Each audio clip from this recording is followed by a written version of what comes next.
pinapakita natin ay para bang walang nangyari. Parang walang nangyari. Yan Yan. po ang statement ng ating butihing Senadora Risa Hontiveros. Siguro po para sa inyong mga wala dito. Pero para sa amin na nandito, napakaraming nangyari. Takot na takot po ako na kailangan ko na magpaalam sa mga anak ko. At yung staff ko, 2 pintuan ang pagitan ko sa putukan. Yung staff ko na si Claire, na 20 years na sa akin, nandun siya sa labas. Siya sa 12-year-old son. Kinuwento niya sa akin dito na tumatakbo siya, hindi niya alam kung saan siya pupunta. Kaya para sabihin niyo na walang nangyari. Kapal na mukha mo, Risa. Napakasakit para sa aming lahat na nandito. Kahit sino naman ho manginginig sa takot dun sa ginawang pagsalakay ng executive dyan sa Senado.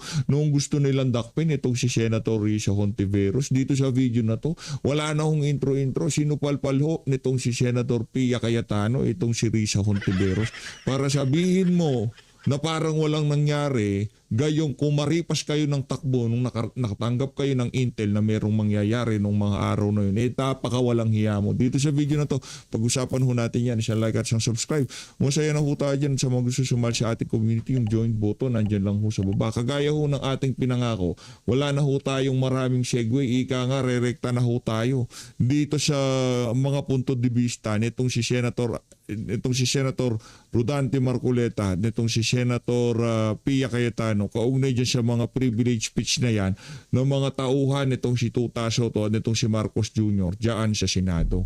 Gusto pa ho nilang pagmukayin na walang kwenta ang bagong pamunuan ng Senado dahil parang pinapalampas lang, pinagkikibit-balikat lang yung nangyari noong mga araw na yon. Yung ika nga, dahil wala na silang maligawan sa mga miyembro ng majority, ngayon sinisiraan na lang ho nila ang bagong pamunuan ng Senado. Yan ho ngayon ang piniframe nilang naratibo sa social media. Okay? Kasunod ho ng paglalabas ng report ng DILG, ng CIDG, dyan sa mga kaganapan na yan. Abangan ho natin yung side ng Senado.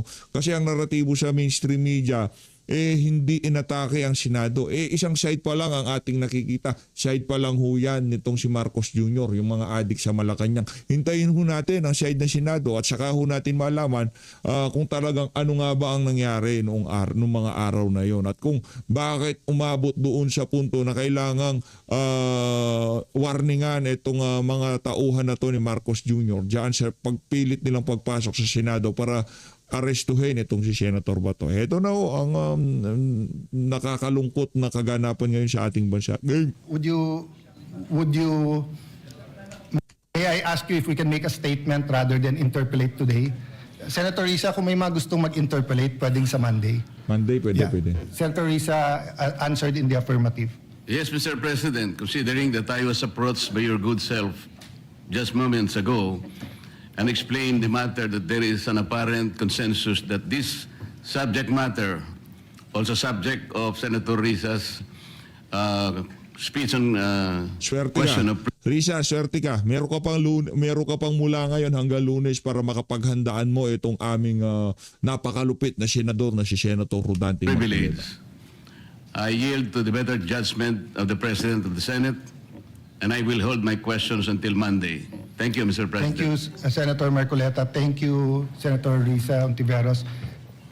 Minority Leader, may I just give your mic? Sa Lunes, ay malalaman na natin kung ano nga ba yan. Di ba? Yung side ng Senado, yung kumpletong kaganapan, kumpletong CCTV, hindi yung mga splice na, hindi ko pinapanood yun. Pinapanood nyo ba yun? Yung pinapalabas ng mainstream media? Yung mga CCTV, ako, mahirap na, di ba? Ano ba talaga ang totoo? Isang side pa lang yan. Baka yung mga video na yun ay nakabatay doon sa naratibo nila. Tingnan natin yung kabuuan, yung may timestamp, anong nangyari dyan. Hindi yung paputol-putol, mahirap yun. Hindi ko natin tinitingnan pagka ganyan. Panoorin natin ang buong video at saka tayo magdesisyon kung ano ba ang katotohanan dyan sa di umanong pagsalakay, pag-atake sa Senado na yan. Okay? Liganan. Kuya, but she's my ate. Yeah. Senator Pia.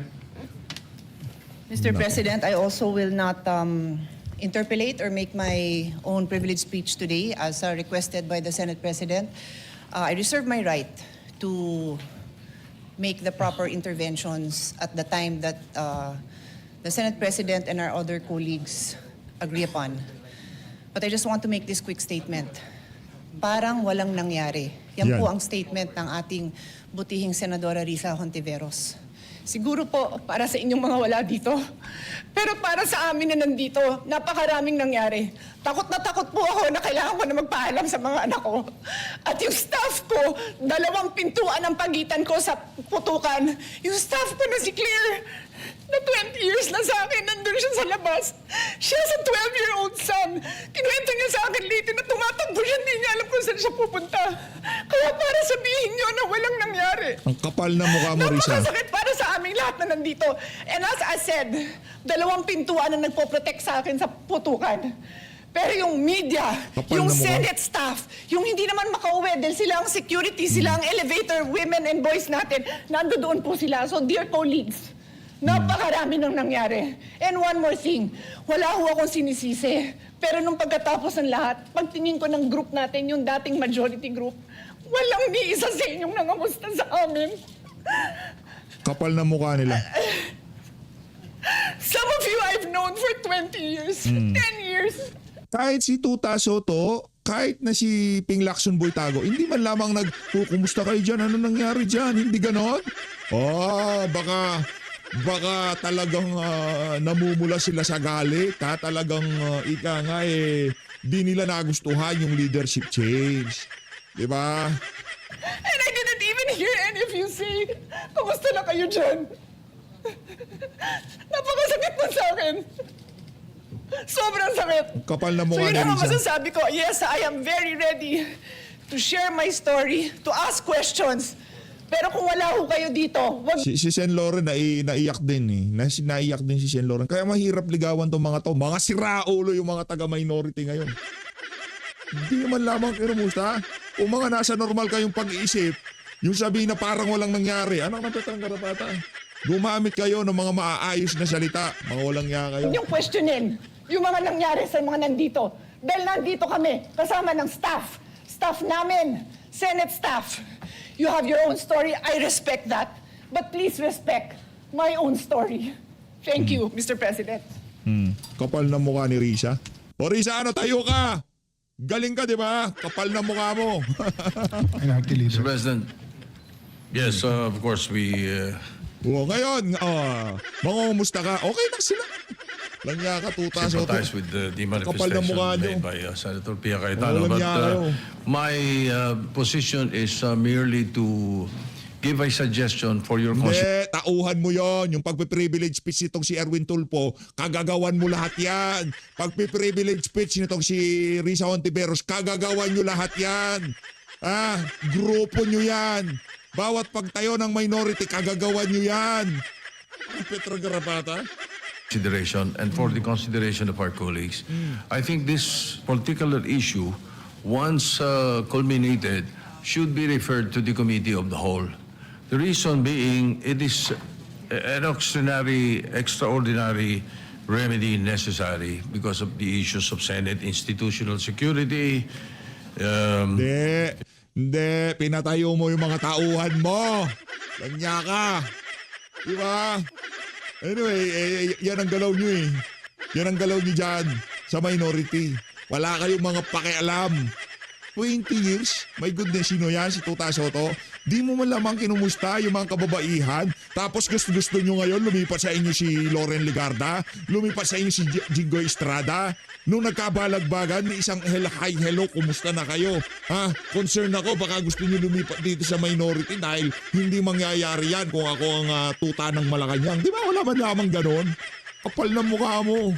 The chamber itself is affected. The institution is threatened. There are multiple Senate committees. Walang sabi ng executive, wala daw atake sa Senado, eh? Kung yan ang naratibo nyo, kayo dyan sa minority, di mga walang hiya talaga kayo. That are going to be involved. Public order, Parang walang nangyari. justice, Palakpakan natin yung bata mo. Tuta. rules, ethics, even finance because of the procurement of the weapons allegedly that were used. So the Senate has a direct institutional stake, every senator. So this is not just a majority or minority. So therefore, may I give a suggestion Wala, that you... damage control na yan. Damage control yan, Brad. Gumugusto kayo eh. Magagaling kayo eh. Oh, sirain natin ang Senate President.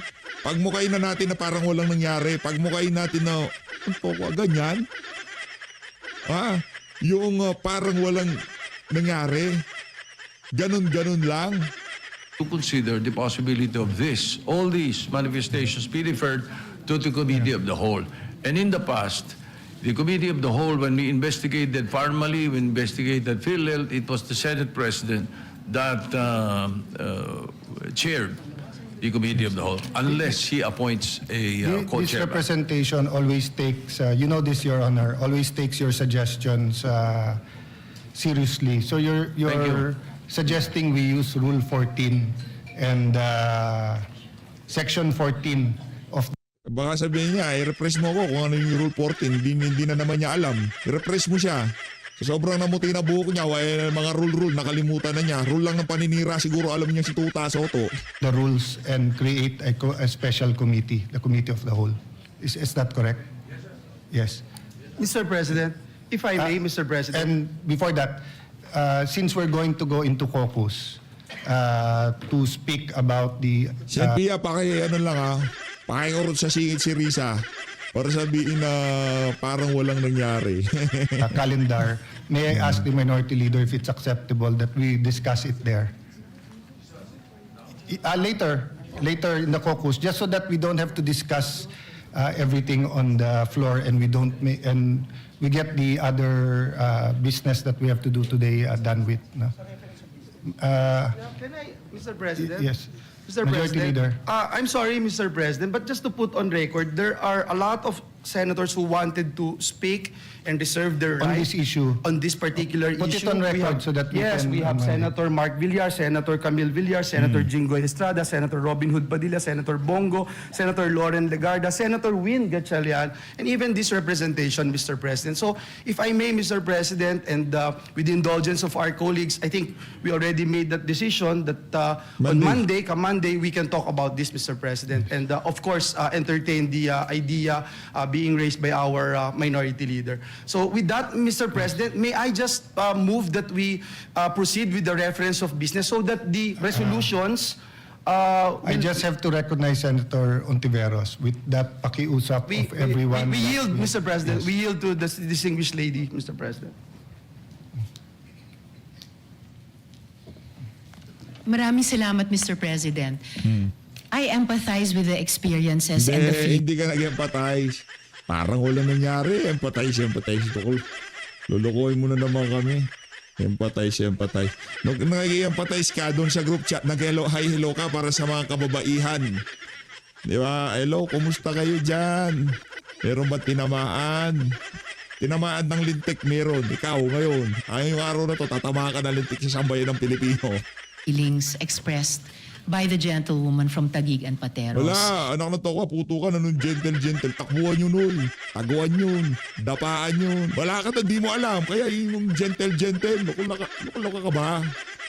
May I just repeat what I clearly stated at the context of na parang walang nangyari. O yun na nga, parang walang nangyari. Sa inyo, sa minority, parang walang nangyari kasi wala naman kayo sa Senado. Nakakuya-kuya kayo doon sa mga upuan nyo. Habang yung mga kasamahan nyo sa loob nagkokomahog. Di nila malaman kung paano sila magtatago para talagang walang nangyari sa inyo. I'm talking about ngayon, after those terrible events that caused fear and a lot of other negative emotions and experiences sa ating mga colleagues, sa ating mga Senate staff, sa security unit dito at sa Senate media. Yun po yung punto ko. And it is akin to one of the points raised by Senator Erwin earlier, before my privileged speech. But let So me just assure to you correct that's not that, the Mr. case. President. In fact, I have to deal with the security of the Senate every day. I'm just not telling you everything that we have to deal with now to make sure that there's no bombs in the... Parang walang nangyari. Palakpakan natin. Ang gagaling. Bilib ako. in the area, just like every day except this time. And also making sure that there's no miscommunication between the executive, legislative, judiciary, and the international community. That's precisely why we are waiting for the complete investigation, because there are matters that when are discussed in public will cause more alarm and confusion rather than clarity. Sen Risa, yung ano ba, flood control scandal, meron na ba nangyari? Ay, yung nga pala. Para walang nangyari. O mira, di ba? Para walang nangyari. But that doesn't mean na parang walang nangyari lang. I think that's the point where there will be strong answers, Senator Risa. But of course, you have your point of view and we respect that. Thank you, Mr. President. And lastly, just for the record, as I said earlier, I Parang deeply walang respect nangyari. the emotions. Hindi, parang walang nangyari na. Touch move tayo dito sa PH Update, touch move. Pagka sinabi mo na, yun na yun. Parang walang nangyari. Oo. Sa investigasyon ng mga maanomalyang flood control, parang walang nangyari. Of our distinguished colleague. It's evident that the violence that breached our halls has profoundly affected all of us. And I don't doubt, Mr. President, the leadership's personal distress over what transpired. However, when I stated that it feels now as though walang nangyari, I want Parang wala. Finish. was not speaking about our personal feelings. I was speaking about our institutional posture. Thank you for that. Our grief as senators is valid, but our mandate requires action. Salamat po ng marami, Mr. President. Thank you for that statement. And personally, I've stated this again and again. And I don't doubt the sincerity of President Marcos when he called to check if we are safe and to assure us that it wasn't an attack from the executive department. I don't doubt that. That's why we're waiting for the whole investigation. Thank you. Majority Leader, let's Yes, proceed. Mr. President, just to put on record, it's really way, way different when you are here inside this Senate premises, especially during... Wala naman kasi si Risa. Pagbigyan nyo na. Intindihin na natin. Walang nangyari doon sa bahay niya. Kasi kuya-kuya-kuy siya nun eh. the time when we were inside that one Hindi po, andalang mo na lang magsalita Risa. Bebenggahin ka ba ni Senator Pia? Anong natawa? room, Mr. President. Aray mo. I would still recall the gunshots, the smelling of gunpowder, Mr. President, and everything that we had experienced. So it's really different, Mr. President. Oh, next time yan ha, next time. Next time para sa mga mga taga huwag kayong magpaputo. Huwag kayong mag-warning shot. Kahit kubing kayo ng executive, walang papalag dahil kakasuhan kayo na CIDG. Palakpakan! Yeah. Just want to put that on record. With that, Mr. President, may I move now to that we proceed with the reference of business. Yes. Please proceed. Message of the President of the Philippines. Letter of His Excellency President Ferdinand R. Marcos Jr. dated May 5, 2026, resubmitting for the Senate's consideration and concurrence the agreement between the Manila Economic and Cultural Office in Taiwan and Taipei Economic and Cultural Office in the Tuloy ho tayo sa ating talakayan ha. Diyan sa saganang mamamayan. Tinalakay ho nila yung pagtatalaga dito kay Senator Pia Cayetano bilang bagong chairperson ng Blue Ribbon Committee at yung nangyaring sigawan, yung nangyaring iyakan. Doon sa mga banat nitong si Risa Hontiveros na parang walang nangyari. Ang tanong, saan parang walang nangyari? Doon sa issue ng maanomalyang flood control project? O doon sa pagkukuya-kuyakoy nyo sa inyong mga bahay, kayong taga-minority, noong nakatanggap kayo di umano ng intel na mayroong mangyayari sa Senado? Yun talaga, parang walang nangyari. Wala kayo din. Ito, pakinggan natin ang saganang mamay. Palakpakan muna natin. Ito si Sir Jen. Ang kasama ko ata niya dito, ito si Sir, Benny Antiporda. Pakinggan natin, gang. Turung. Senadora Pia Cayetano. Palakpakan. Yan. Siya na po ang bagong chairperson ng Senate Blue Ribbon Committee. Ayun. Nakikita ko dyan. Swabe, diba? Nakikita ko dyan. Na ano? Iyan ang nakikita kong kumbaga yung safe approach Safe approach. Sa ng mga bagong liderato. Sa mga nangyari. Oo, sa mga nangyari. Para bang gusto nilang, parang alam mo yon yung mawala Oo. yung tensyon Di ba? Ganon. Kaya yan ang inanla. Dahil nga naman, siyempre, nakita natin talagang yung nangyaring tensyon sa pagitan ng ating minamahal na Senador Dante Marcoleta at Ping Lacson. No? Pero ang gusto ng liderato, Makapagtrabaho ng ayos. pagtrabaho ng maayos. Aha. Kalimutan muna natin yung mga away-away. Aha. Oo, parang ganun yung dating pero ang tanong dyan, ano ang mangyayari doon sa flood control issue na yan? Lalo pa nga ngayon, kung chairman si Senadora Pia, ang tinalagang vice chairman, Senator Ping. Aha. Yes, siya ang vice chair ng Blue Ribbon Committee. Sabi tuloy yun ng mga nag-message sa akin, Jen, mukhang napakinggan ka ni Senador Alan Peter Cayetano. Kasi di ba, naalala mo nung Monday, pinag-uusapan natin yan. Sabi ko, kung ako tatanungin, at sa katauhan, Senador Marcoleta, hindi ko tatanggapin ng Blue Ribbon Committee. Di ba? Bakit naman? Kasi di ba, kumbaga sa isang bahay, halimbawa ko pa isang bahay, di ba? Isang bahay ay niya na sinira ninyo, winasak ninyo, tapos ang gusto nyo, tatayo ko uli. Pag hindi ko natayo, sisisihin nyo ako. Ayun, masakit Di ba? Well, di ko naman alam, ano ha? Mukhang ganun ang nangyari. Pero ako naman naniniwala, kung tatanggapin ng Senador Rodante Marcoleta yun bilang chairman, tsak, may plano naman siya siguro. No? Well, ito na nga po, nangyari, hindi na po si Senador Rodante Marcoleta ang chairman ng Blue Ribbon Committee.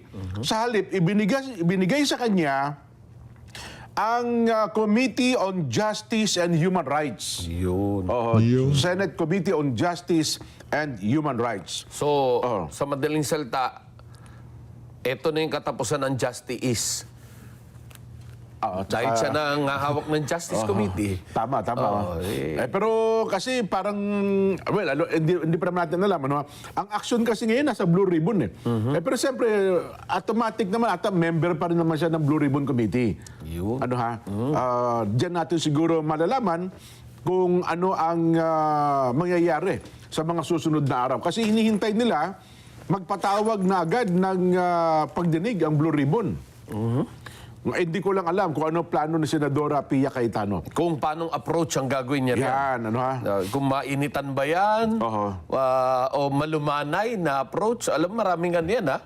Medyo critical ang sitwasyon na yan. Ay, totoo. Dahil inaabangan niya ng taong bayan. At may inaas Higit sa impeachment, yan ho talaga ang pinaka-aabangan. Yung issue ng mga maanumalyang flood control kickback. Yan ho talaga. Yan. ng taong bayan na talaga mabigyan ng katarungan yung kanilang mga hinaing. Yan. Katarungan, magkaroon ng resulta yung investigasyon ng Blue Ribbon. Ano ha? Pero bago yan, Kuya Benny, hindi po napigilan ni Senadora Pia Cayetano na mapaluha habang nagsasalita kanina.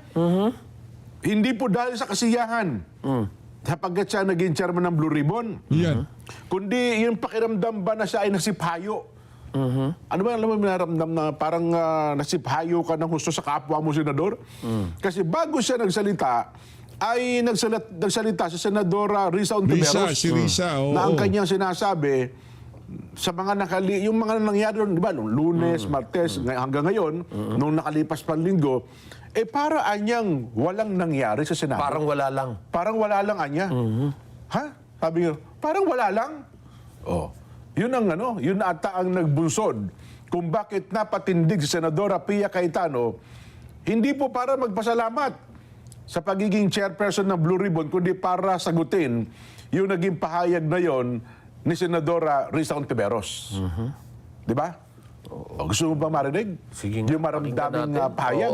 Oo. Ito po, iparinig namin sa inyo ang maramdaming pahayag ni Senadora Pia Cayetano. Ayun. Yan.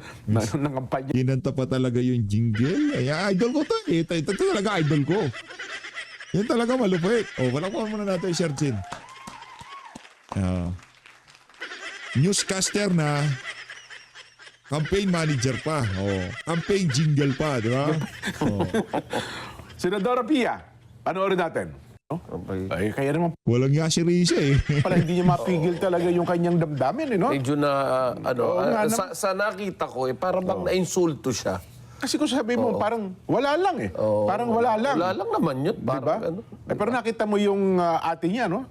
Senadora Loren Legarda, talaga namang kung todo ang hagod eh. Pati si Senador Joel Villanueva.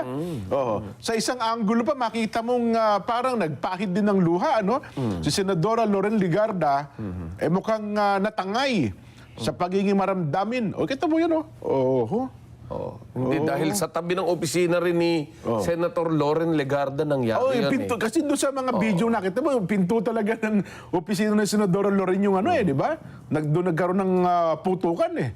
Pero Baka kapag talaga ganito na eh, ang reaksyon ng isang senador, well, alam nyo, nakita natin, napaka irresponsable ng mga netizen na parang kinukutya pa si Senador Pia Cayetano na kesyo nag-a-acting. Abay, kung kayo po mismo. Meron ba mga ganun sa social media? Meron ganun sa social naman, media. Grabe naman. Alam nyo po, napaka-irresponsable ninyo na kung kayo po ay personal na nandun, would you imagine, senador na po.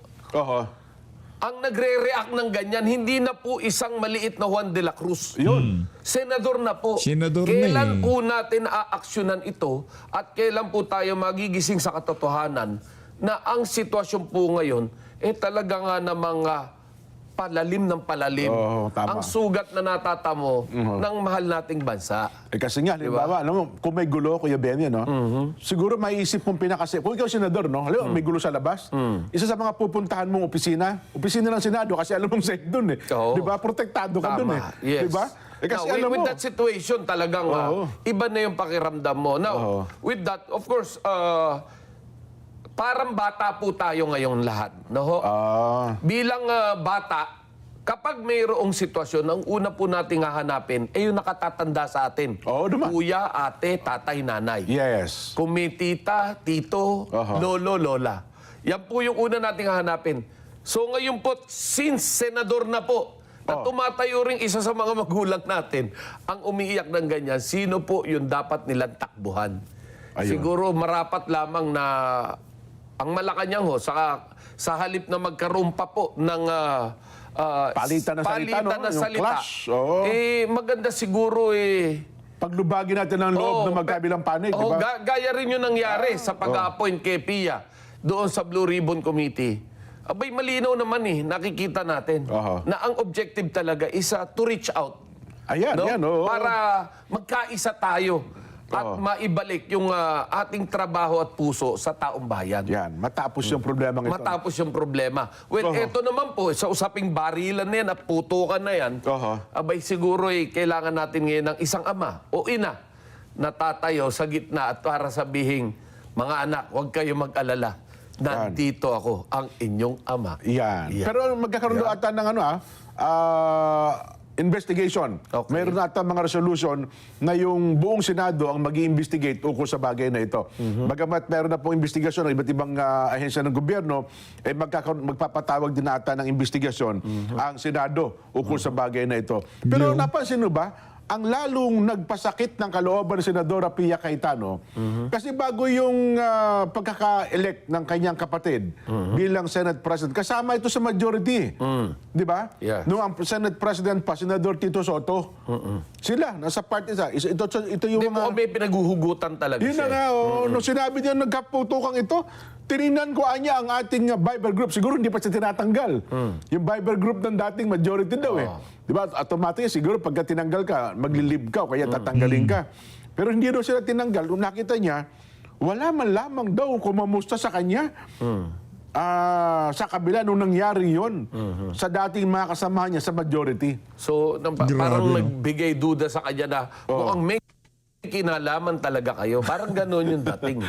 Di ba? Ay, nako. Pero kasi, bagay, nauna kasi dyan, kayo na, magsimula, nagsalita si Senador Erwin Tulfo rin na ang kanya naman punto ay wag nyo namang isisi na parang lumalabas sa social media na sinisisi sa kanila, kumbaga, nung wala sila doon, at saka naganap yung tensyon sa loob ng Senado.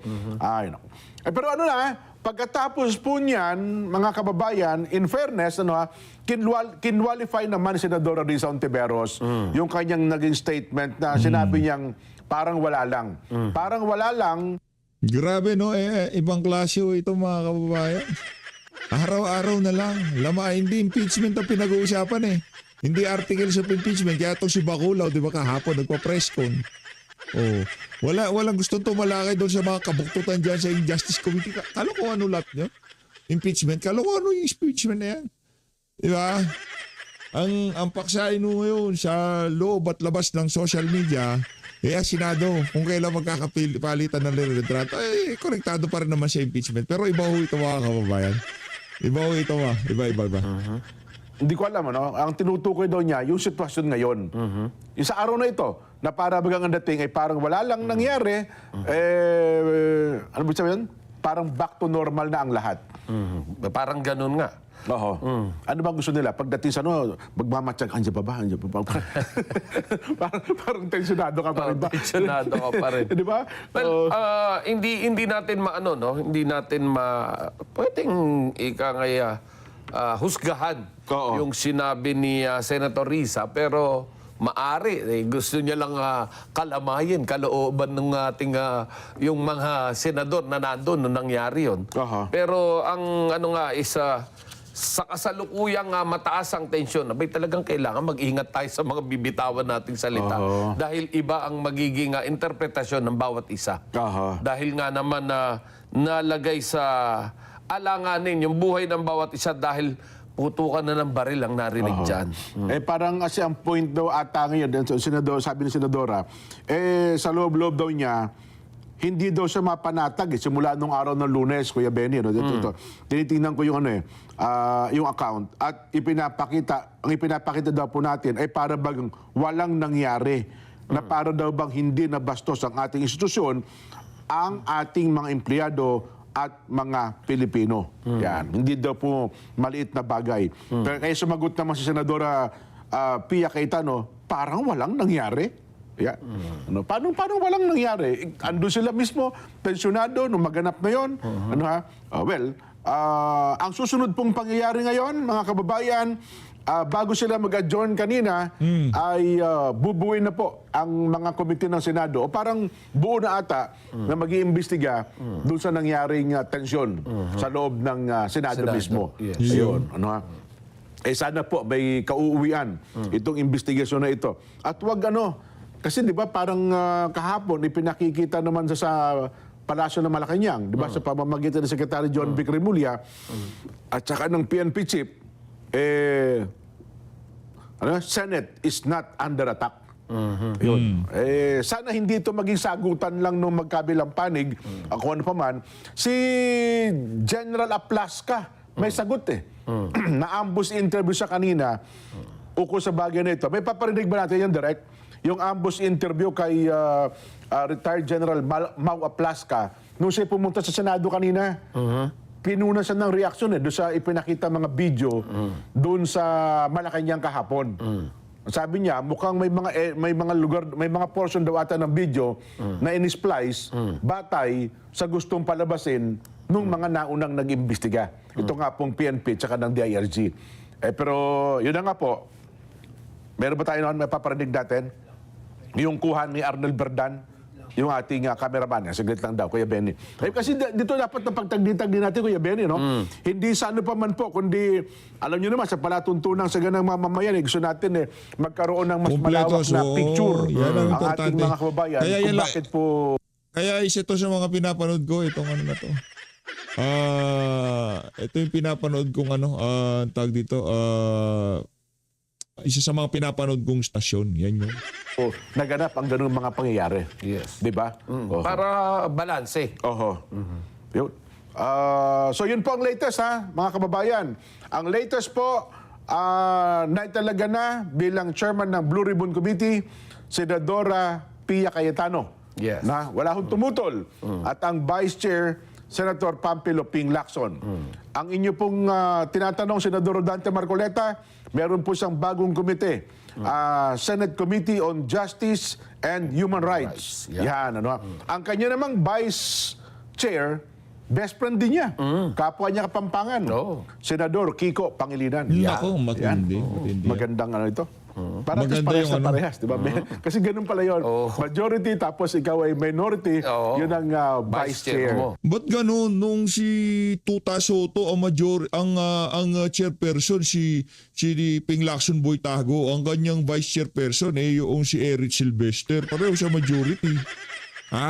Itawag pala doon walang delikadesa, palakpakan. Ang bagong liderato ngayon, gusto niya inclusive yung kanyang pamumuno, walang minority, walang majority. Meron lahat tayong say dito sa mga usapin na ito. Palakpakan natin. Yan. Yan.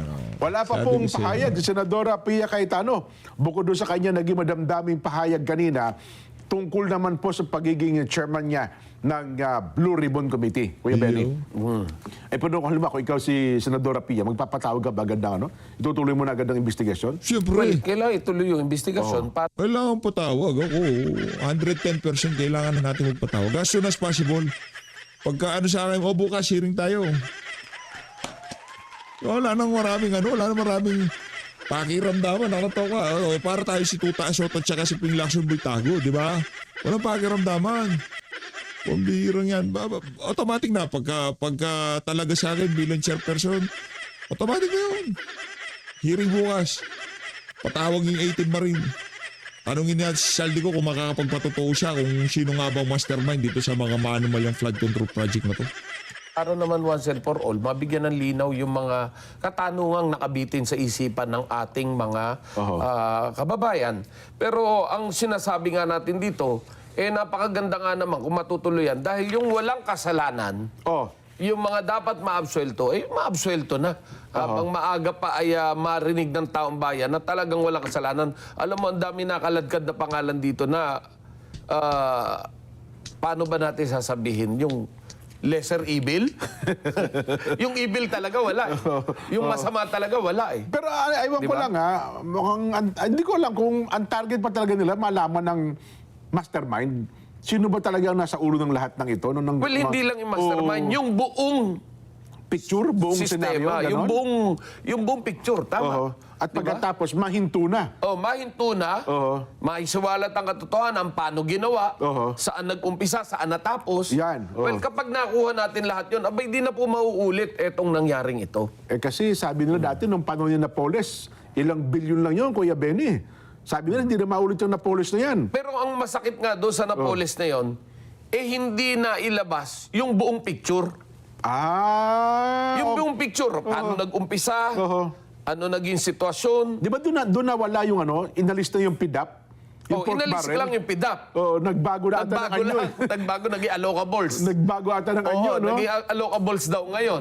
So, ito yung mga bagay-bagay na paano ba natin gagawin para hindi na maulit muli. Yan. Yan sana ang punteriya, no?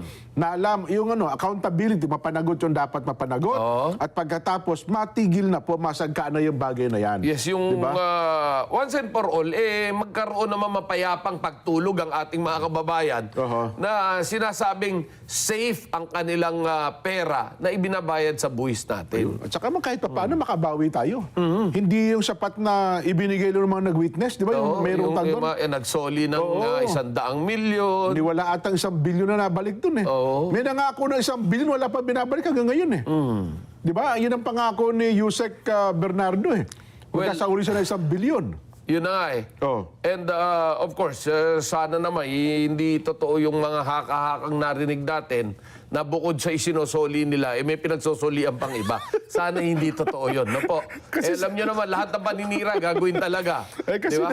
kasi sabi naman, ang nakuha daw niya parang 8 bilyon, binabalik 1 bilyon. Hindi, alam ka namang laki na nakuha, magbalik ka ng 2 bilyon, dideklara natin 1 bilyon lang. Diba? Parang gano'n ata nangyari dun. Ito talagang si Shena, ito talagang si Sergio, masyado ka ng maraming nalalaman, Sergio. Ayun na nga, dito na natatapusin ang ating reaction video dyan sa mga kaganapan ng Senado. Ang bottom line dito, walang hiya si Risa Hontiveros. Paano niya nasikmura sabihin yun sa kanya mga kasamahan dyan sa Senado na para bang walang nangyari? Diba? Malino natin ang Pilipinas. Ang kapal na mukha ni Risa.